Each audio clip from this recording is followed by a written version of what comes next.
It started with silence, the kind that doesn't scream, doesn't rattle, doesn't punch a hole through the wall. No, this silence was worse. It was still, calculated, final. The kind of silence that settles over a battlefield after all the weapons have been dropped but before the bodies are counted. That was the silence I sat in when I found out. My wife, Sienna, my Sienna, had been sleeping with my brother, Tobias. Of all people. It wasn't even some accident she regretted. She loved him. That's what she said in the voicemail I wasn't supposed to hear. I'm tired of pretending, Tobias, she whispered, breathless. I love you. I don't want to go back to him. I must have replayed it 20 times, each repetition draining something vital out of me. I didn't throw my phone. I didn't yell. I just sat there and listened to the sound of my world cracking like glass beneath a slow, deliberate heel. I didn't confront her. Not right away. I wanted to see if she'd say it herself. She didn't.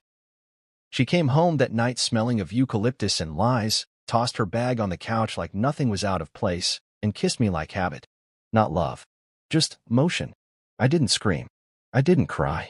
I waited. I thought, stupidly, that maybe my family would have my back. That blood still meant something. That someone would say, what she did was unforgivable, or, you didn't deserve this, or even just, I'm sorry. But the apology never came. Instead, a texted from my mother, Corinne. I read it 3 times before it fully sank in. It's best if you don't come this year. It'll be too awkward. Awkward? For who? For the woman who ripped my heart out and handed it to my brother like a wedding gift? For the man who used to play video games in my room and steal my clothes, now stealing my wife too? Was I the problem now? I stared at my phone like it had turned into something poisonous. My thumb hovered over the screen as if I could will it to change, to say something else. Something decent. Something human. But no. Just those cold, clipped words from a woman who raised me. The silence broke the next day when my dad, Raymond, called. His voice was impatient, like he'd been waiting for me to respond, and was annoyed I hadn't. You need to stop playing the victim, he said. You were never right for her. There was a pause. I think he expected me to fight back. To beg for approval like I used to when I was 16 and trying to borrow the car. But I just let the words sink in like stones in a frozen lake. You were never right for her. It echoed in my chest, over and over, until I didn't recognize the sound of my own pulse anymore. Then Tobias called. Or maybe I called him. I honestly don't remember. All I know is I heard his voice, that smug cadence he always used when he got away with something. She chose the better man, he said. Just like that. Like this was a high school rivalry, and he'd finally won the trophy. I don't even remember what my face looked like in that moment, but I remember smiling. Bitter. Tight. The kind of smile that hurts more than any cry.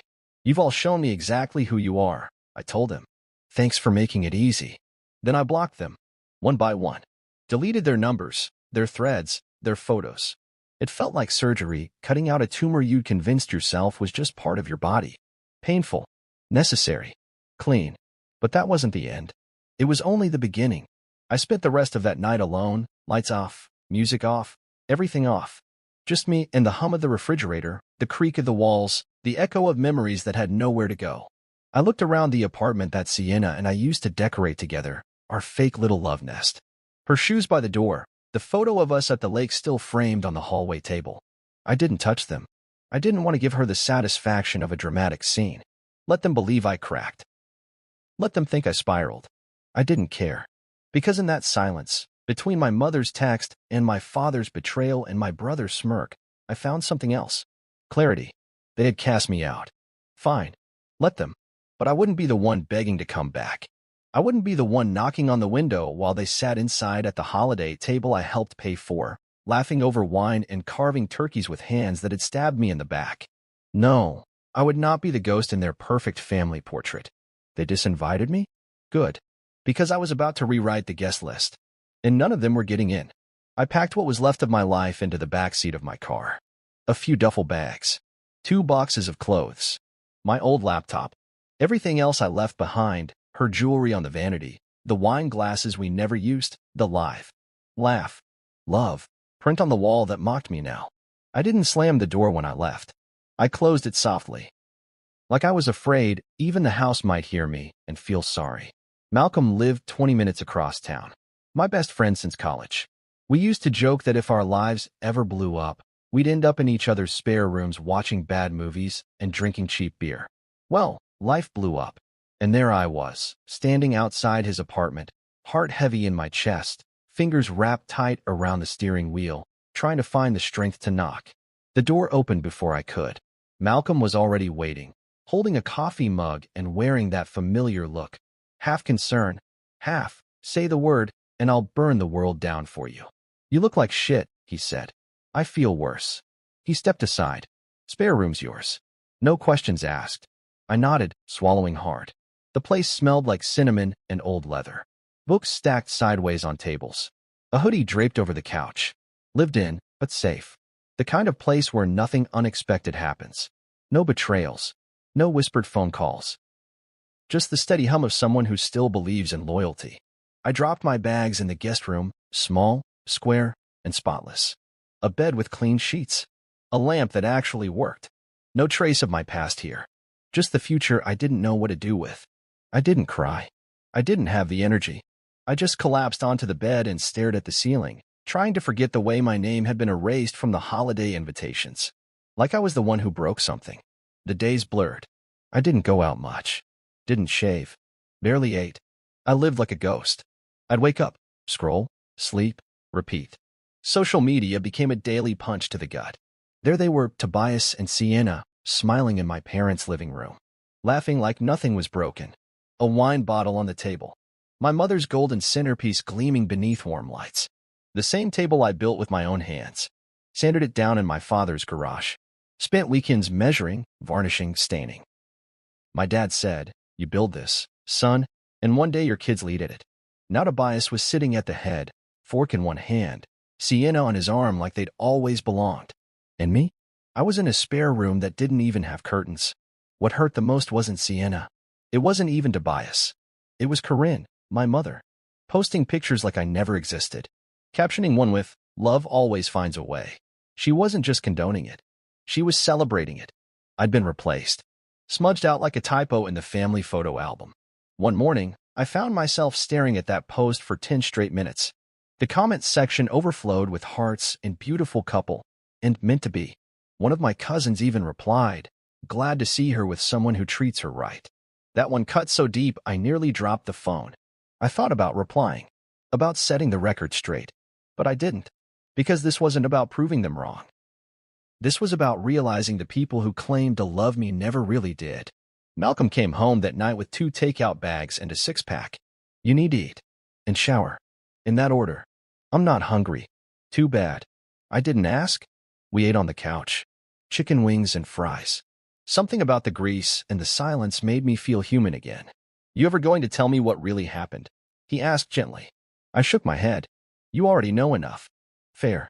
He took a swig of beer. "But for what it's worth, you didn't deserve this." I looked at him, grateful. Not just for the words, but for the fact that he didn't follow them with, "But family is family," or "Just try to move on." He didn't try to fix it. He just sat with me in the mess. That night, I lay awake and stared at the ceiling fan turning slowly overhead. I thought about the first time Sienna met Tobias. She laughed too hard at his jokes, touched his arm when she talked. I chalked it up to friendliness. I trusted her. I trusted them all. That was my mistake. But trust isn't weakness. Betrayal is. And they were the ones who chose that path. I wasn't going to be their ghost anymore. I wasn't going to scroll through their lives like some unwanted memory. They thought I would disappear. But I wasn't done yet. I wasn't supposed to care anymore. That's what they wanted, that I'd drift off, vanish quietly, take the loss, and move on like some sad footnote in their perfect story. Tobias gets the girl. The family smiles again. The black sheep disappears into silence.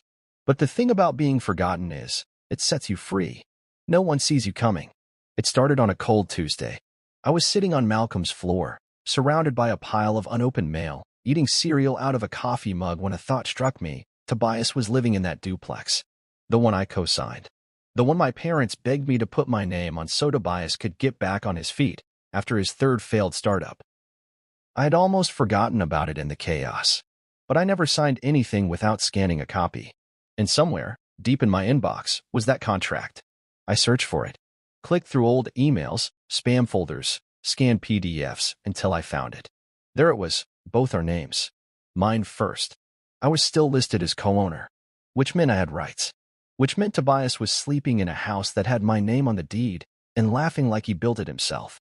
I stared at that document for a long time, heartbeat ticking like a countdown clock. Then I opened a fresh note on my phone and started listing everything Sienna still owed me. We'd split expenses when we moved in together, at least, that was the plan. New couch, bed frame, rugs, even the espresso machine she insisted on and used maybe twice. I covered more than I admitted. Back then, I just wanted peace. But now, I wanted justice. Legal, cold, emotionless justice.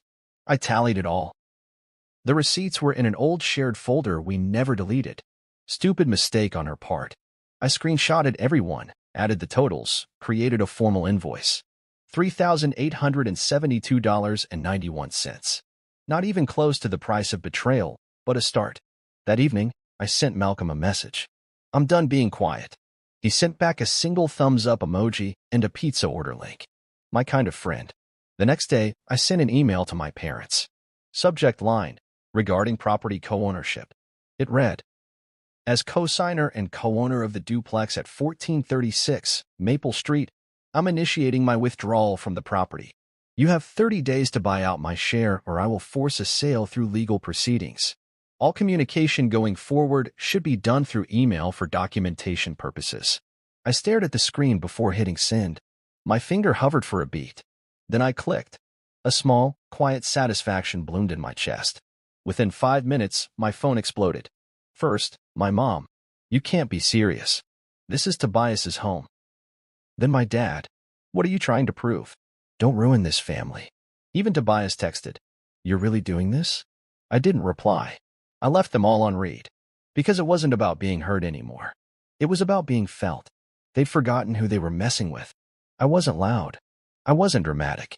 But I was meticulous. I played the long game. And they'd just given me the opening. Later that evening, I sent Sienna the invoice.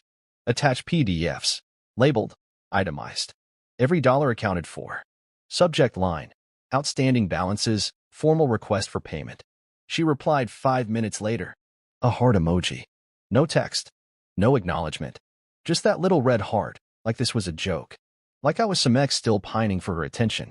I sat there, blinking at it. My jaw clenched. My fingers hovered over the keyboard.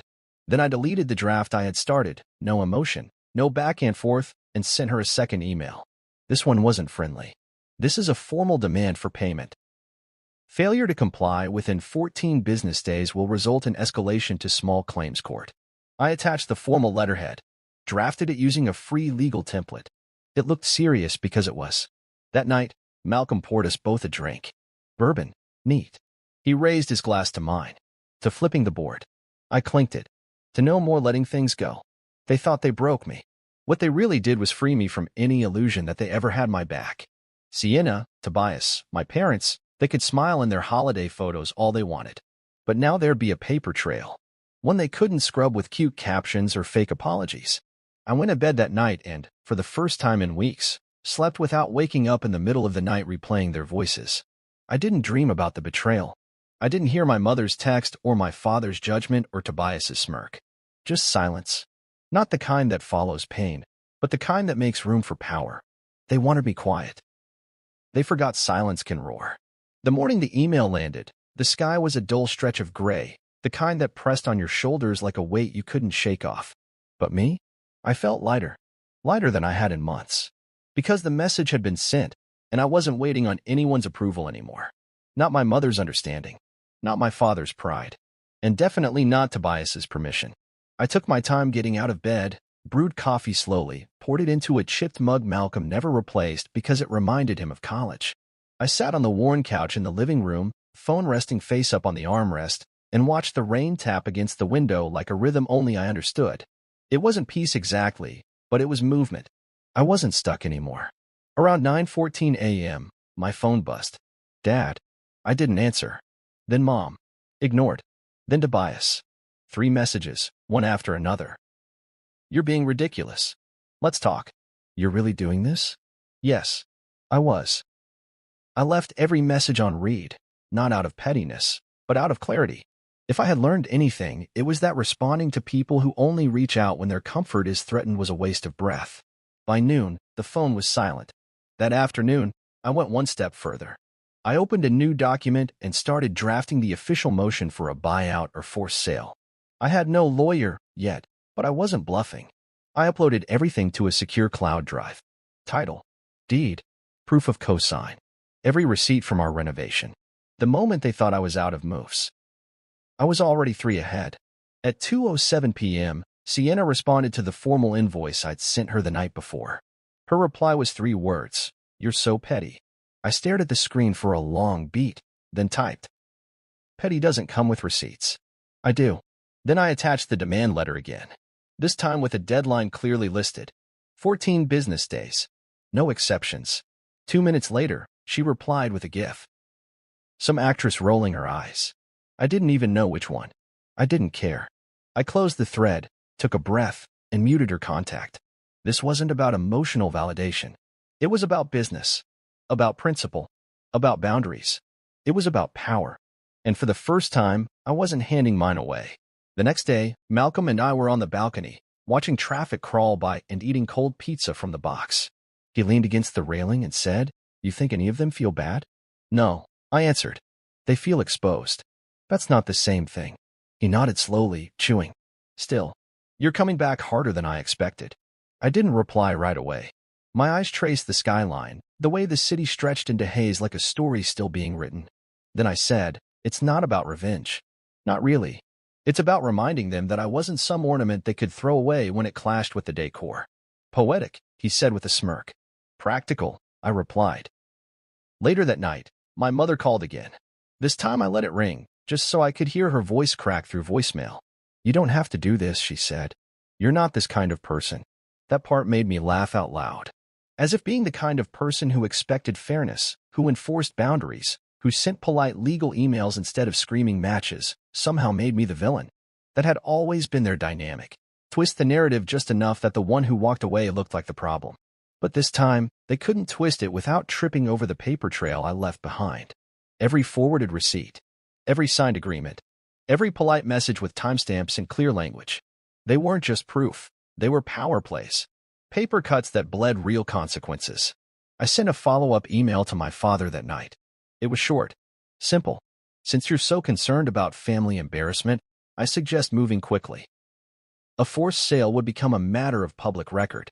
You have 21 days left." No reply. Just silence. Good. By the weekend, the real estate agent I'd contacted had drafted a preliminary listing agreement. I hadn't signed yet, but I wanted them to feel the heat. I sent it to Tobias's email with a short note. "Consider this your courtesy preview." He replied within an hour. "You think you're scaring me?" I didn't respond. Because I wasn't trying to scare him. I was ending him, at least the version of him that coasted on my silence, my support, my blind spots. The version that took everything and gave nothing but smirks and betrayal in return. That Sunday, Sienna sent the first of 2 payments. Venmo, $2,000. Caption, "Happy now?" I didn't respond. The next day, she sent the remaining $1,872.91. No caption, just silence. Then she blocked me. I laughed when the app told me the transaction couldn't be replied to. Like that erased the debt. Like that undid the mess. But I didn't chase it. The money wasn't justice, but it was acknowledgement. And acknowledgement, when it came from people who tried to erase you, was almost better than an apology. That night, I sat back in Malcolm's recliner, turned off my phone, and finally let the silence settle, not as a weight, but as a shield. No phone calls. No gaslighting. No fake reconciliations wrapped in guilt. Just me. And for once, that was enough. It happened on a Thursday. Gray clouds outside, late morning. I had just stepped out of the shower when the pounding started on the door. Not a knock. Not a friendly tap. A fist. Over and over like someone was trying to break through. I froze for half a second, heart stuttering in my chest, then threw on a shirt and opened the door. Tobias. Hair disheveled. Eyes wild. Jaw clenched so tight I thought he might shatter his own teeth. And that smug little twist in his mouth he always wore when he thought he was winning? Gone. "I need to talk to you," he snapped, stepping forward like he could push his way through. Malcolm appeared from the kitchen before I could even open my mouth. "Not here, man. Back off." But Tobias wasn't here for calm. He shoved Malcolm aside hard enough to rattle the wall. and stormed into the apartment like he still had a right to something. I backed up a step, my fist instinctively clenched at my side, a quiet pulse of rage tapping in my chest. "You think this is funny?" he barked. "You think ruining my life is some kind of game?" I stared at him. "Ruining your life?" "I sent an invoice and made a legal request about a property that I co-own. If you can't handle consequences." He lunged. Not a punch, not a full-blown attack, but a shove fast and desperate and fueled by whatever bruised ego had finally burst open inside him. My back hit the edge of the table. Pain flared along my ribs. I shoved back, harder. And then Malcolm was between us, arms up, voice low but razor-sharp. "Get out. Now." Tobias's face twisted like he couldn't believe this was real, that someone wasn't bending to his tantrum. "You've always been a bitter little loser," he hissed at me, voice shaking. "Sienna saw it. Everyone sees it. You're nothing without us." I stepped forward, closer than I had before. My voice didn't rise. It didn't need to. "You mean without you?" I said.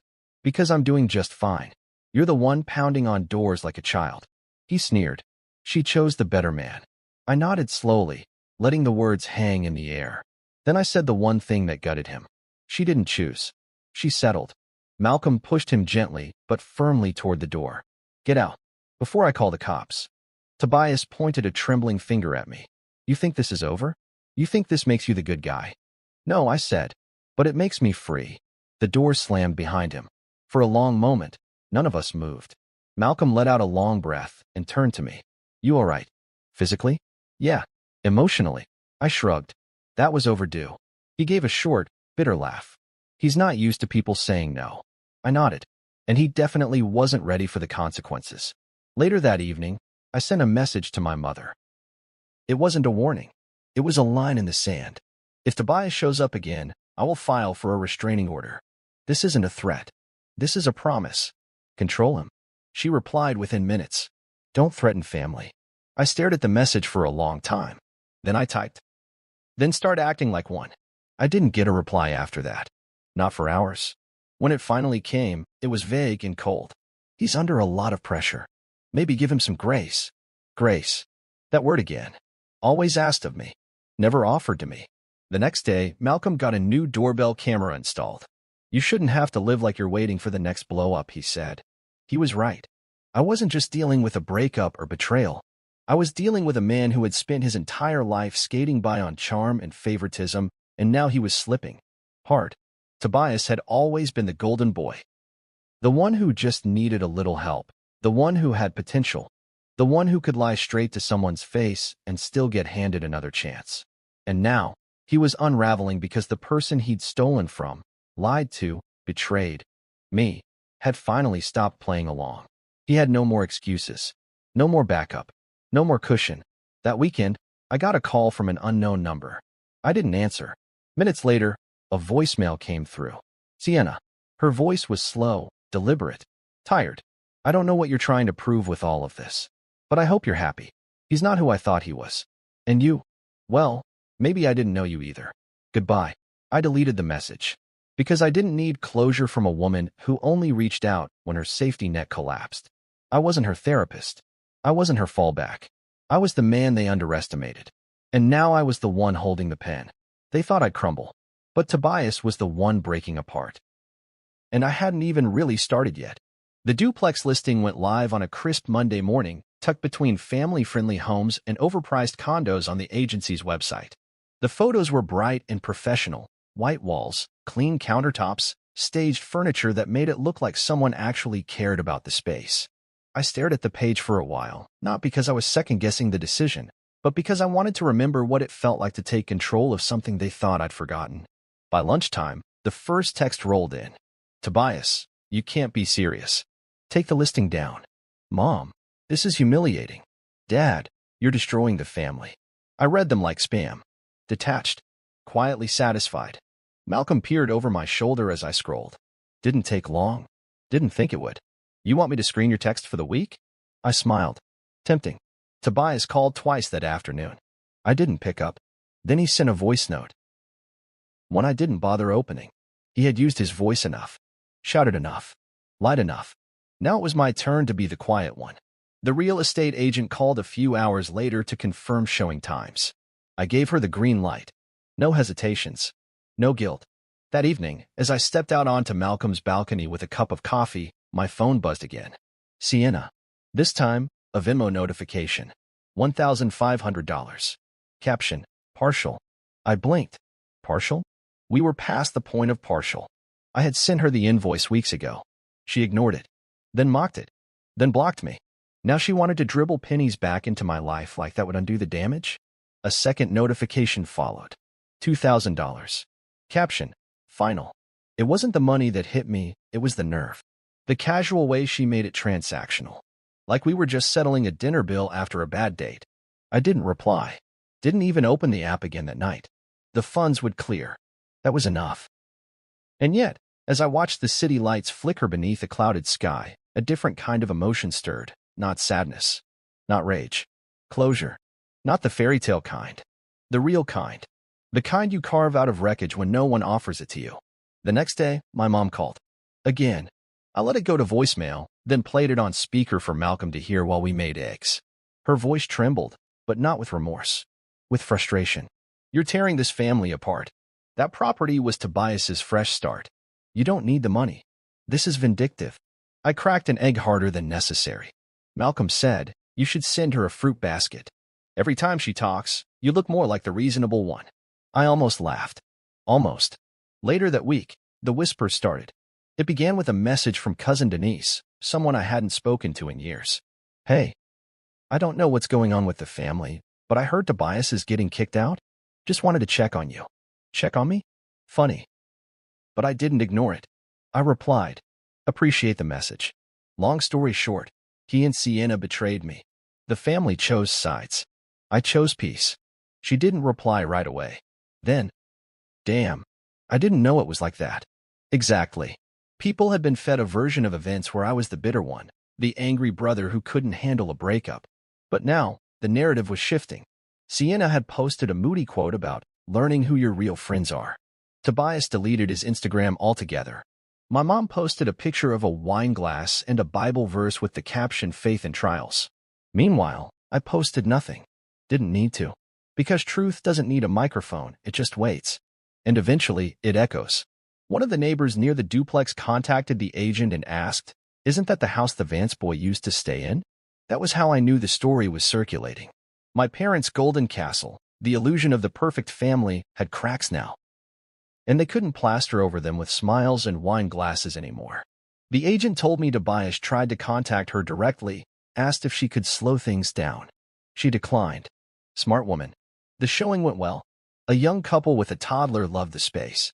Said they could picture their daughter growing up there. I almost smiled at that. It wasn't just about kicking Tobias out. It was about turning something poisoned into something clean again. By the time the offer came through, full price, I didn't hesitate. I forwarded the paperwork to my parents. My dad responded first. This is madness. Then a follow-up. You were always dramatic. That word again. Always. But I was done playing the part they wrote for me. My mom finally texted me a few days later. I hope this was worth it. I didn't reply. Because it was. Tobias was losing his cushion. Sienna had paid, if only in dollars, not dignity. And I was no longer waiting for someone to rescue me from the fire. I had learned to walk through it. And now they could all feel the heat. They always said Tobias had the charm. That easy grin, the way he could walk into a room and make everyone lean in closer. It didn't matter that he never finished anything he started, or that his business ventures were mostly smoke and mirrors. He looked the part, said the right things, and that was enough for them. For years, I let him wear that title, the golden boy. I let him soak up the praise while I handled the hard parts. I kept things running, cleaned up his messes, paid off his overdraft fees more than once, took the blame when things went wrong. Because he was family, because I was supposed to. But now the shine was peeling off. Fast. It started subtly. A comment under one of Sienna's old posts. Didn't she used to be engaged to his brother? Then another. Awkward much? She turned off comments the next day.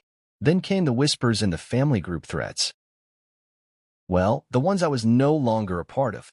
Cousin May sent me a message out of nowhere. This thing you're doing, it's making people uncomfortable.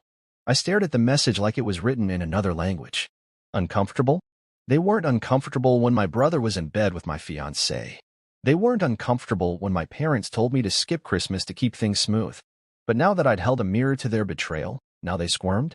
I didn't respond. She followed up. You're causing a scene. So I sent her a few screenshots. The invoice I sent to Sienna. The property cosign document. The polite, legal emails I'd sent my parents and Tobias. She left me on read. Because when you show people receipts, they either shut up or show who they really are. Malcolm watched me from across the room. He was on his third coffee of the day and had this slow grin spreading across his face. You're not even saying much, he said. But somehow, you're the one flipping their world upside down. I'm not loud, I replied. I'm thorough. Tobias and Sienna, on the other hand, were cracking. Sienna's social media turned into cryptic reposts about self-care and people being threatened by your peace. Translation? She was drowning in judgment and trying to claw her way back to a narrative where she was the victim. Good luck with that. Tobias tried to throw a birthday party a few weeks later. Only a handful of people showed. And someone, I don't know who, mentioned in a comment that it was a weird look to be celebrating when you just got booted from your rent-free house. He deleted the post. Then his whole profile. I didn't celebrate. Not outwardly. But something inside me began to settle.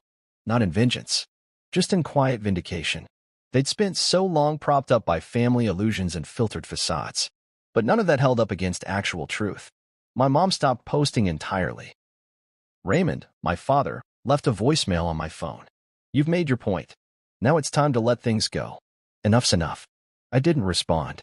Because they didn't understand that this wasn't about making a point. This wasn't petty. This was me, holding people accountable. For once. Tobias had always been the son they defended, no matter what he did. The one they bailed out, the one they excused. And now, that same son had embarrassed them. Publicly. Repeatedly. And they had to sit in it. The house was gone. Sold. No more side income for my parents. No more free living for Tobias. No more holding anything over me. And with Sienna blocked on every platform that mattered, I didn't have to watch their twisted fairy tale anymore. But even without watching, I heard the cracks. Mutual friends started reaching out. One messaged me directly. Hey, I don't mean to stir stuff, but Tobias and Sienna were fighting in public the other night. Like, full-on screaming. I didn't ask for details.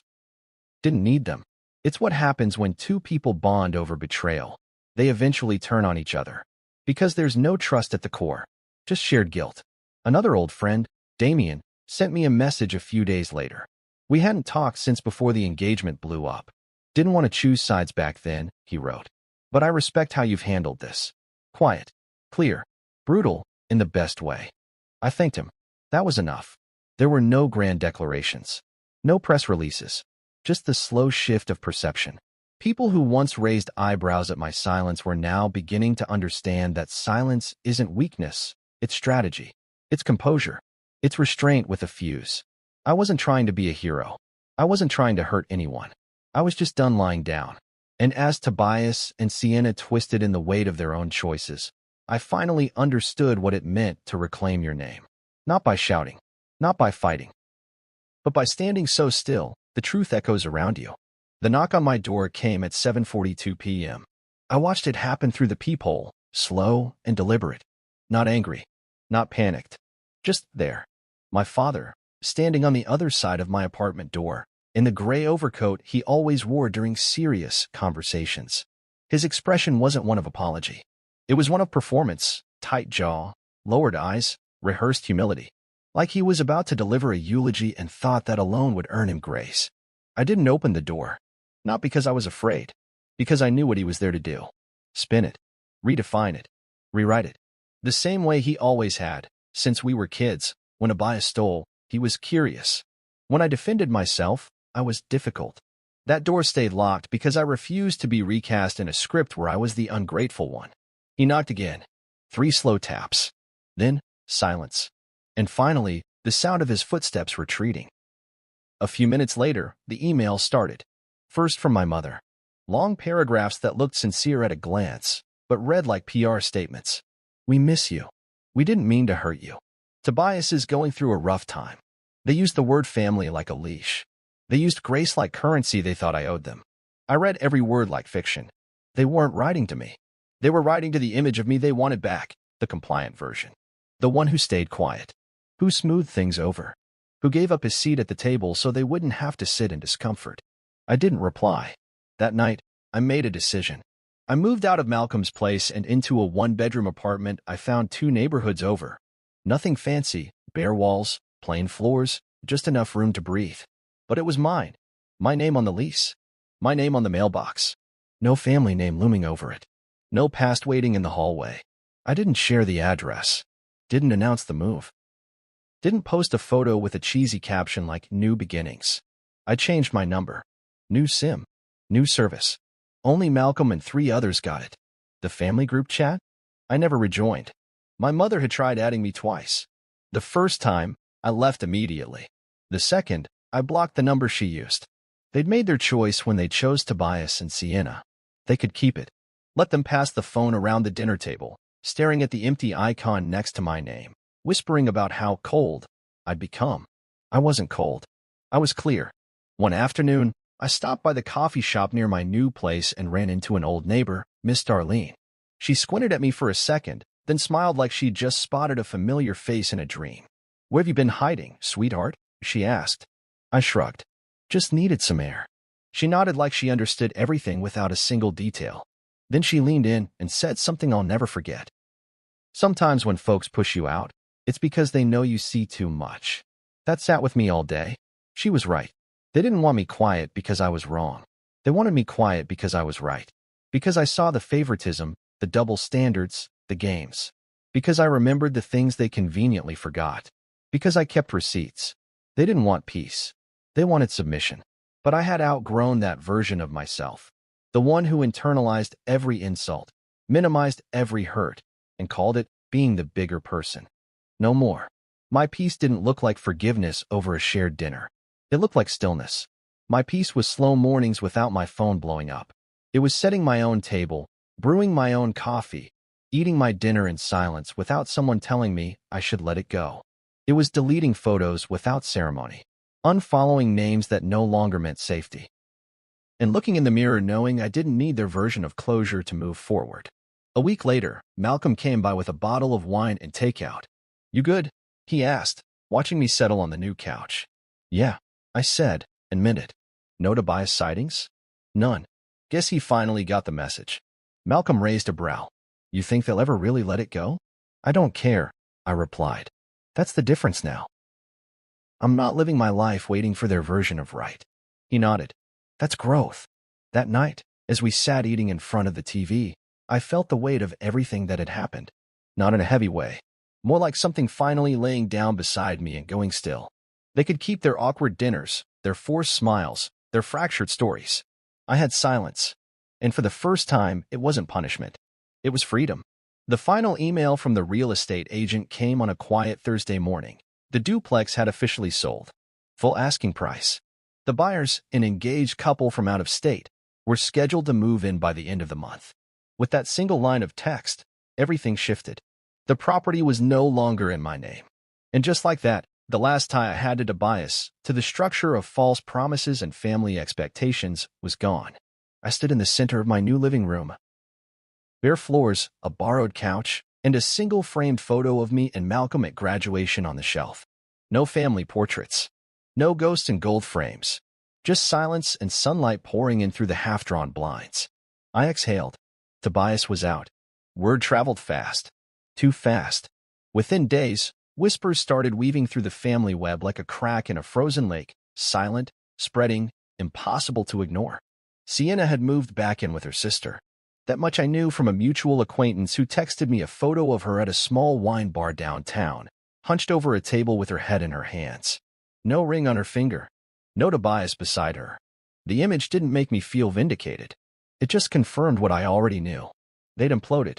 Not because I tore them down, but because they built something with rot at the foundation. My parents tried to hold the pieces together, of course. My mother still posted the occasional filtered selfie, though no more group shots, no festive captions.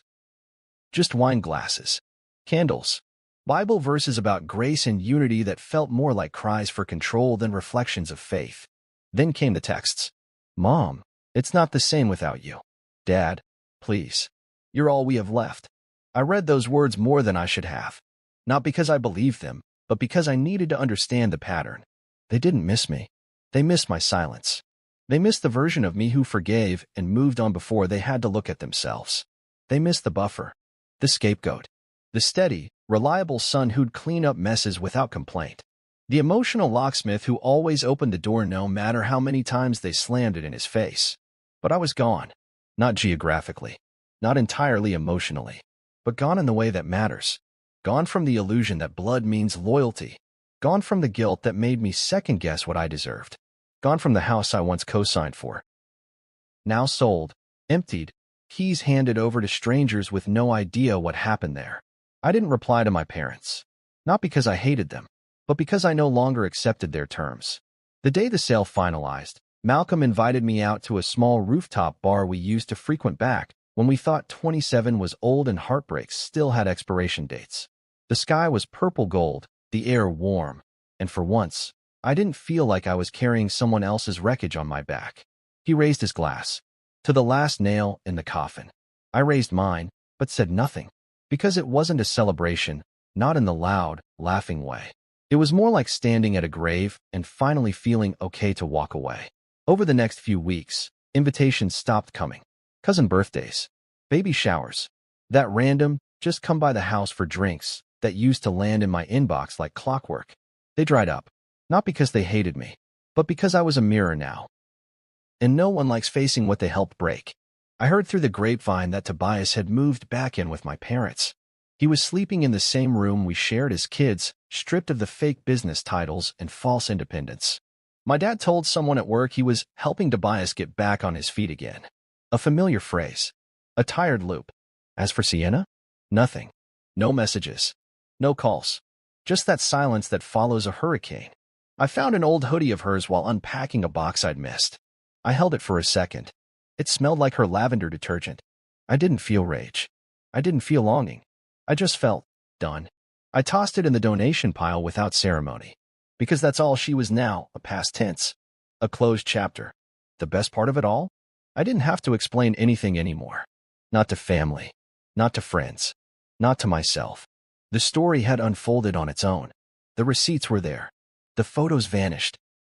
The golden boy tarnished himself, and the parents who bet on him were left holding an empty house and a silence they never expected. They didn't collapse because of me. They collapsed because truth doesn't need to be shouted to burn everything down. Sometimes, it just waits. And when it arrives, it doesn't knock. It walks right in. Tobias is back where he started, living under the roof of the very people who once called him unstoppable. My parents never posted a photo of him returning. No captions about family first. No, we're so proud declarations. Just silence. Maybe shame. Maybe stubbornness. It didn't matter. The image was enough. The golden boy, stripped of the glow, dragging his duffel bag back into the same house where he used to lord his success over everyone else. The same house that birthed every excuse he'd ever been handed. Sienna? I haven't seen her. I don't look for her either. She could be 3 blocks away or 3 continents, and I wouldn't care. The part of me that used to flinch at the sound of her name now barely registers it. I assume she's rewriting the story somewhere, trying to make herself the heartbroken one in the version she tells over drinks to people who don't know better. It didn't work out, she probably says, because he changed. And in a way, she's right. I did change. I got tired of being predictable. As for me, I have peace. Not the dramatic, post-breakup, blast music and buy new furniture kind of peace. Real peace. Quiet mornings with coffee in my own kitchen. No phone buzzing with accusations or fake apologies. No forced family dinners. No gaslighting masquerading as concern. Just air. Just space. Just me. I wake up without the weight of needing to prove anything to anyone. I don't need their understanding anymore. Or their validation. I'm not building my days around the chance that they'll wake up and see my side of things. That's the trick they never tell you about healing. It doesn't happen when they apologize. It happens when you stop needing them to. The keys to the old duplex? Gone. The last payment from Sienna cleared and was used to furnish my new space. I bought a bookshelf, a real one. Sturdy, walnut finish, the kind that doesn't tip over at the first gust of wind. I filled it with stories that didn't end with betrayal. Stories where people stood back up. My phone, my real phone, the one with the new number, has only 6 contacts. No family. No Sienna. Just people who never needed a crisis to remember my worth. Sometimes I sit on my balcony at night with a glass of wine and think about how they wanted this to go. I wasn't supposed to survive it. Not the breakup, not the betrayal, not the exile. I was supposed to shrink, to retreat, to play the wounded, bitter man who can't move on. But instead, I became undeniable.